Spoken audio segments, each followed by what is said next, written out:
ಕಿರಣಳನ್ನು ಅಪರಿಚಿತರು ಅಪಹರಿಸಿದ ದೃಶ್ಯವನ್ನು ನೋಡಿರುವುದಾಗಿ ಒಬ್ಬ ವ್ಯಕ್ತಿ ಅದನ್ನು ನೋಡಿ ಅದನ್ನು ತಿಳಿಸಲು ಚಂದ್ರಶೇಖರ್ ಹತ್ತಿರ ಬಂದನು.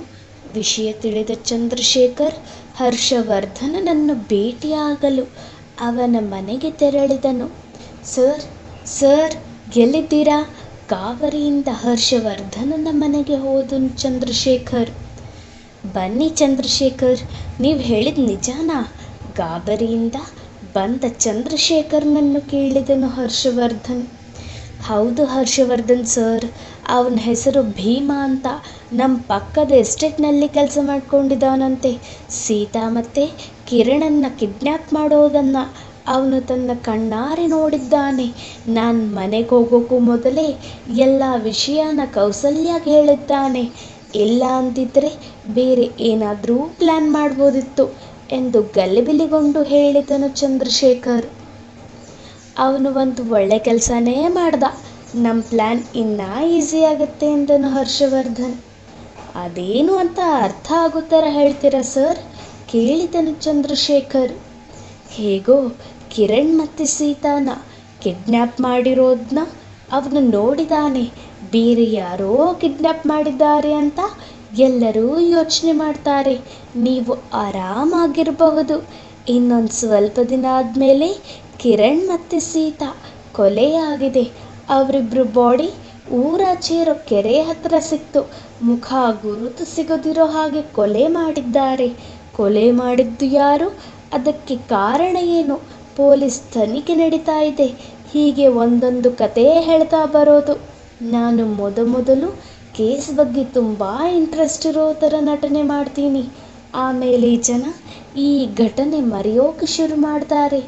ಆ ಸಮಯ ನೋಡಿ ಕಿರಣನ್ನ ಲಂಡನ್ಗೆ ಕಳಿಸಿ ಸೀತಾನ ನೀವು ತಗೊಂಡಿರೋ ಜಾಗದಲ್ಲಿ ಮಣ್ಣು ಮಾಡಿ.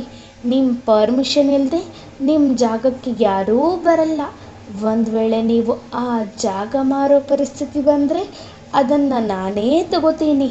ಇದರಿಂದ ನಿಮಗೂ ತೊಂದರೆ ಇಲ್ಲ, ನನಗೂ ತೊಂದರೆ ಇಲ್ಲ. ಹೇಗಿದೆ ಪ್ಲ್ಯಾನ್ ಎಂದನು ಹರ್ಷವರ್ಧನ್. ನನಗೇನೂ ಅರ್ಥ ಆಗಲಿಲ್ಲ, ಬಿಡಿಸೇಳಿ. ಅವನು ಬಂದು ಹೇಳಿದ್ದು ಒಳ್ಳೆಯದು ಅಂತ ಹೇಗೆ ಹೇಳ್ತೀರಾ? ಕೇಳಿದನು ಚಂದ್ರಶೇಖರ್. ಈಗ ಯಾರೋ ಒಬ್ಬ ಬಂದು ನೋಡಿದ್ದಾನಂದರೆ ಅದೇ ನಿಮಗೆ ವಿಟ್ನೆಸ್. ಇದರ ಮೂಲಕ ನಾನು FIR ಹಾಕ್ತೀನಿ. ಆದರೆ ಅದು ಹೆಸರಿಗೆ ಮಾತ್ರ. ಕಿಡ್ನ್ಯಾಪ್ ಮಾಡೋರು ಯಾರು ಅಂತ ಪತ್ತೆ ಹಚ್ಚೋಕೆ ಶುರು ಮಾಡಿದ್ದೀವಿ ಅಂತ ಸುಳ್ಳು ಹೇಳೋದು. 3-4 ದಿನ ಆದಮೇಲೆ ಊರಾಚೆ ಸೀತಾ ಮತ್ತು ಕಿರಣ್ ಡೆಡ್ ಬಾಡಿ ಸಿಕ್ಕಿದೆ ಅಂತ ಹೇಳೋದು. ಕಿಡ್ನ್ಯಾಪರ್ಸ್ ನಾವು ಸಿಕ್ಕಾಕೋತೀವಿ ಅಂತ ಕೊಲೆ ಮಾಡಿದ್ದಾರಂತ ಹೇಳೋದು. ಆಮೇಲೆ ಕೊಲೆಗಾರ ಯಾರು ಅಂತ ಪತ್ತೆ ಮಾಡ್ತೀವಿ ಅಂತ ಮತ್ತೊಂದು ಸುಳ್ಳು ಹೇಳೋದು. ಇಷ್ಟರ ಒಳಗೆ ಕಿರಣನ್ನ ಲಂಡನ್ಗೆ ಕಳಿಸೋ ಏರ್ಪಾಡನ್ನು ನೀವು ಮಾಡಿ, ಮಿಕ್ಕಿದ್ದು ನಾನು ನೋಡ್ಕೋತೀನಿ ಎಂದನು ಹರ್ಷವರ್ಧನ್. ಹರ್ಷವರ್ಧನನ ಮಾತು ಕೇಳಿ ಸಂತೋಷಪಟ್ಟ Chandrashekar. Thank you so much, ನಿಮ್ಮ ಪ್ಲ್ಯಾನ್ ಸೂಪರ್. ಎಂತಹವರೂ ಸಹ ನಂಬ್ತಾರೆ. ಆದರೆ ಸೀತಾನ ಏನು ಮಾಡೋದು? ಕೇಳಿದನು ಚಂದ್ರಶೇಖರ್. ಆಗಲೇ ಹೇಳಿದ್ನಲ್ಲ, ನಿಮಗೆ ಬೇಕಾಗೋವರೆಗೂ ಅವಳನ್ನ ಬಳಸ್ಕೊಳ್ಳಿ. ಆಮೇಲೆ ಏನೋ ಒಂದು ಗತಿ ಆಗುತ್ತೆ. ಹೇಗೂ ನೀವು ತಗೊಂಡಿರೋ ಆ ಜಾಗದಲ್ಲಿ ಅವಳನ್ನು ಮುಚ್ಚಿಡಿ ಎಂದನು ಹರ್ಷವರ್ಧನ್. ಓಕೆ ಸರ್, ಇವಾಗ ನಾನು ಏನು ಮಾಡಲಿ? ಕೇಳಿದನು ಚಂದ್ರಶೇಖರ್. ನೀವು ಆ ವ್ಯಕ್ತಿನ ಕರ್ಕೊಂಡು ಪೊಲೀಸ್ ಸ್ಟೇಷನ್ಗೆ ಬನ್ನಿ. ಅವನ ಹತ್ರ ಕಂಪ್ಲೇಂಟ್ ತಗೊಳ್ಳೋಣ. ಮುಂದೆ ನಾವು ಹೇಳಿರೋ ಹಾಗೆ ಎಲ್ಲ ಆಗುತ್ತೆ ಎಂದನು ಹರ್ಷವರ್ಧನ್.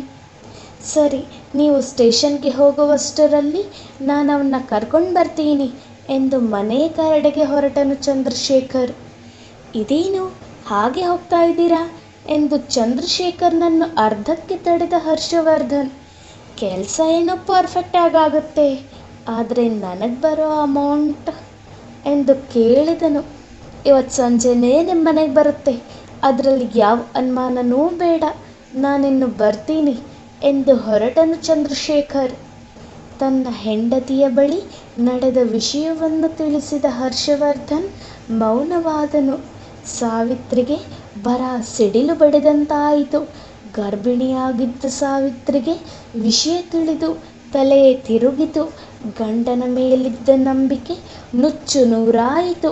ಮುಂದೆ ಏನಾಯಿತು ಎಂದು ತಿಳಿದುಕೊಳ್ಳಲು ಅಲ್ಲೇ ಪಕ್ಕದಲ್ಲಿ ಇದ್ದ ನೀರನ್ನು ಕುಡಿದು ಸುಧಾರಿಸಿಕೊಂಡು ಮುಂದೆ ಏನಾಯಿತು ಎಂದು ಕೇಳಿದಳು. ಹರ್ಷವರ್ಧನ್ ಮೌನವಾಗಿಯೇ ಇದ್ದನು. ಮತ್ತೊಮ್ಮೆ ಸಾವಿತ್ರಿ, ನಿಮ್ಮನ್ನೇ ಕೇಳ್ತಾ ಇರೋದು, ಮುಂದೆ ಏನಾಯಿತು ಎಂದು ಜೋರು ಧ್ವನಿಯಲ್ಲಿ ಕೇಳಿದಳು. ಸಾವಿತ್ರಿ ಹಾಗೆ ಕೂಗಿದ ಕೂಗಿಗೆ ಹರ್ಷವರ್ಧನ್ ಬೆಚ್ಚಿದನು.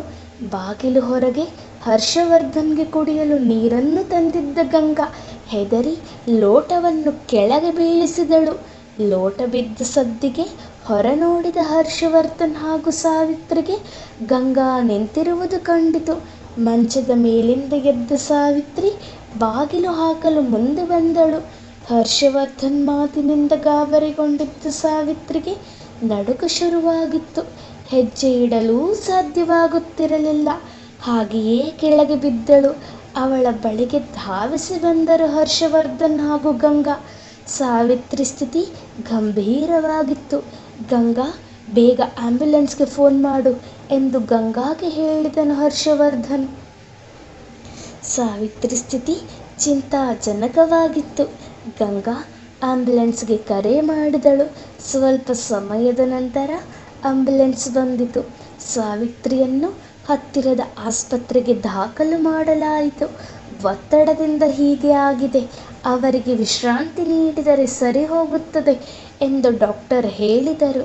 ಸಾವಿತ್ರಿಗೆ ವಿಶ್ರಾಂತಿ ನೀಡುವ ಸಲುವಾಗಿ ಅವಳನ್ನು ವಿನೋದ ಮನೆಗೆ ಕಳುಹಿಸಲಾಯಿತು. ವಿನೋದ ಅವಳನ್ನು ಚೆನ್ನಾಗಿ ನೋಡಿಕೊಳ್ಳುತ್ತಿದ್ದಳು. ಹರ್ಷವರ್ಧನ್ ಆಗಾಗ್ಗೆ ಬಂದು ಸಾವಿತ್ರಿಯನ್ನು ನೋಡಿಕೊಂಡು ಹೋಗುತ್ತಿದ್ದನು. ಗಂಗಾ ಬಳಿ ಎಲ್ಲ ವಿಷಯವನ್ನೂ ಹೇಳಿದ್ದನು ಹರ್ಷವರ್ಧನ್.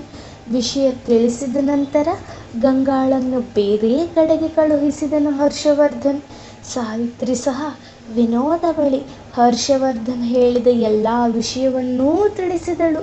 ಹರ್ಷವರ್ಧನನ ನಡೆ ವಿನೋದಾಗೆ ಹಿಡಿಸಲಿಲ್ಲ.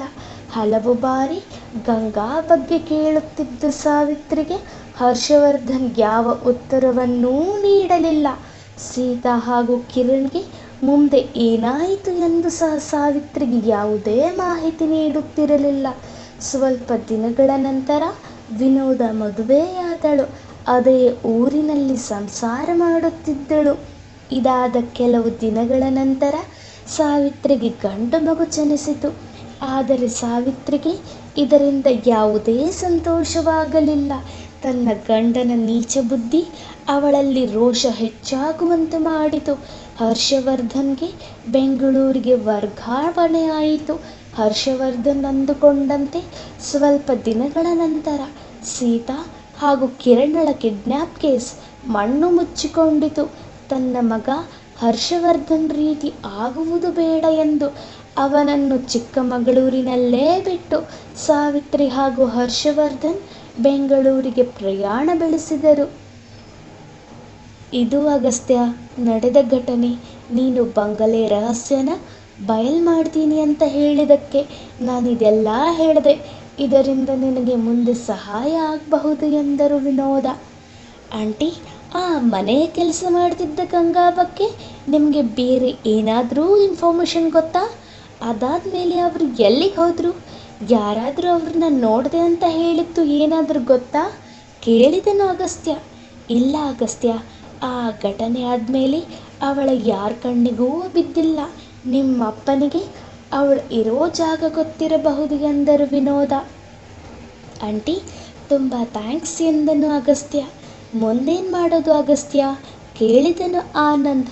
ಗಂಗಾ ಸಿಗುವವರೆಗೂ ಏನೂ ಮಾಡೋಕ್ಕಾಗಲ್ಲ ಎಂದನು ಅಗಸ್ತ್ಯ. ವಿನೋದ ಮನೆಯಲ್ಲಿ ನಡೆದ ಮಾತುಗಳನ್ನು ಕದ್ದು ಕೇಳಿಸಿಕೊಂಡ ಶಂಕರ್ ಅದನ್ನು ಹರ್ಷವರ್ಧನನಿಗೆ ತಿಳಿಸಲು ಅವಸರವಾಗಿ ಹೊರಟನು. ಶಂಕರ್ ಹೋಗುತ್ತಿರುವುದನ್ನು ನೋಡಿದ ಅಗಸ್ತ್ಯ ಅವನನ್ನು ಹಿಂಬಾಲಿಸಲು ಆನಂದನಿಗೆ ತಿಳಿಸಿದನು. ಆದರೆ ಆನಂದ್ ಹೋಗುವಷ್ಟರಲ್ಲಿ ಶಂಕರ್ ಅಲ್ಲಿಂದ ಮಾಯವಾಗಿದ್ದನು. ಅಗಸ್ತ್ಯ, ನಾನು ಹೋಗುವಷ್ಟರಲ್ಲಿ ಶಂಕರ್ ಹೊರಟೋದ ಎಂದನು ಆನಂದ್. ಅವನು ಇನ್ನೆಲ್ಲಿ ನಮ್ಮ ಅಪ್ಪನ ಹತ್ರ ಹೋಗಿರ್ತಾನೆ. ನೋಡಿ, ನಾನು ಹೇಳೋದನ್ನು ಗಮನ ಇಟ್ಟು ಕೇಳಿ, ನನಗೆ ಸಹಾಯ ಮಾಡೋಕೆ ಬಂದಿರೋ ನಿಮ್ಮನ್ನು ನಮ್ಮ ಅಪ್ಪ ಸುಮ್ಮನೆ ಬಿಡಲ್ಲ. ಮೊದಲು ಅದಕ್ಕೆ ಏನಾದರೂ ದಾರಿ ಮಾಡಬೇಕು ಎಂದನು ಅಗಸ್ತ್ಯ. ಏನು ಮಾಡೋದು ಅಗಸ್ತ್ಯ? ಕೇಳಿದಳು ಅಪೇಕ್ಷಾ. ಅಪೇಕ್ಷೆ ಮಾತು ಕೇಳಿದ ಅಗಸ್ತ್ಯನಿಗೆ ಅಪೇಕ್ಷೆ ಮೇಲೆ ಋಣಾತ್ಮಕ ಶಕ್ತಿ ಇಲ್ಲವೆಂದು ತಿಳಿಯಿತು.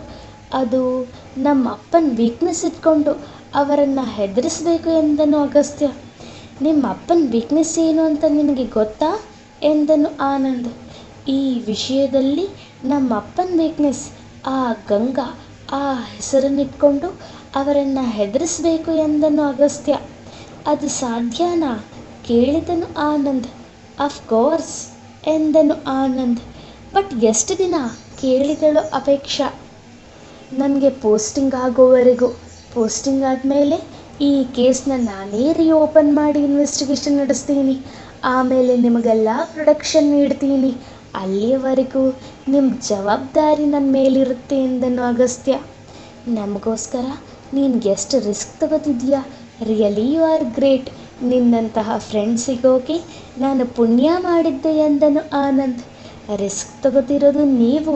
ನನಗೆ ಸಹಾಯ ಮಾಡಿದ್ರೆ ನಿಮ್ಮ ಪ್ರಾಣಕ್ಕೆ ಅಪಾಯ ಇದೆ ಅಂತ ಗೊತ್ತಿದ್ರೂ ನೀವು ನನಗೆ ಹೆಲ್ಪ್ ಮಾಡ್ತಿದ್ದೀರಾ. ನಿಮ್ಮಂತಹ ಫ್ಯಾಮಿಲಿ ಸಿಗೋಕೆ ನಾನು ಪುಣ್ಯ ಮಾಡಿದ್ದೆ ಎಂದನು ಅಗಸ್ತ್ಯ. ಅಗಸ್ತ್ಯನ ಮಾತಿಗೆ ಎಲ್ಲರೂ ಭಾವುಕರಾದರು.